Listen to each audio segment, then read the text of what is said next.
to these almost always want to do the right thing. It is commonly understood that to solve a problem, it is first necessary to identify the problem. Bullshift is an attempt to help investors and financial advisors identify the problem of unconscious bias and to show them how to overcome it. Part 1. The interplay between behavioral economics, financial advisors, and retail investors. Chapter 1. Understanding advisors and the industry. Don't believe everything optimists tell you. If you do, there's a bridge I'd like to sell you. Here's a fun fact. Every chapter of this book has a rhyming couplet at the beginning. That's an example of the rhyme and reason effect, which is a cognitive bias that results in a saying being judged as more accurate or truthful when it is rewritten to rhyme. Hey, it worked for Johnny Cochran, O.J. Simpson's defense lawyer. It goes without saying that people don't spend time worrying about things that they are oblivious to. This is a book about a problem that hides in plain sight, yet persists because so few people recognize it.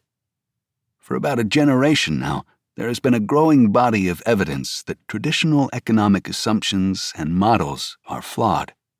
In these models, people are assumed to be sensible and self-aware. In fact, though, all of us are essentially misguided or biased. Many of our choices seem entirely reasonable, yet they often fail when put to the test in the real world.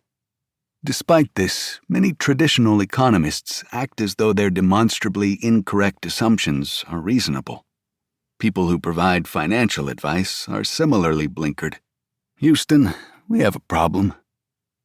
Obviously, when financial advice is based on wrong assumptions, the outcomes can be suspect. A paradigm shift is required, and the stakes are high. To date, too few people have recognized the problem, and unrecognized problems are never solved. Financial goals, like improved financial well-being and peace of mind, are entirely achievable. We simply need to be more careful when making decisions and to rein in our all-too-human optimism. Doing so may make us feel less comfortable initially, but it will serve us better in the end. Good financial advisors aim to provide a steady perspective and give honest and practical advice that is based on empirical data. Unfortunately, throughout their careers, many advisors have internalized modes of thought that impair their ability to realize those objectives. Also, like anyone else, advisors have biases. Advisors are not even remotely immune to them, yet they pay relatively little attention to the impact those biases, if they are even aware of them, may have on the recommendations they make. These self-professed behavioral coaches are themselves in need of behavioral coaching. As a result of this situation, investors who rely on well-intended but misguided advisors are at risk, and it is likely that neither the advisor nor the investor realizes it. To be clear, this book is not about motives, although there will be a need to contextualize these from time to time. Rather, it is about the potential consequences of bias in human decision-making. It is a book for investors. Good intentions are laudable, but they are not sufficient.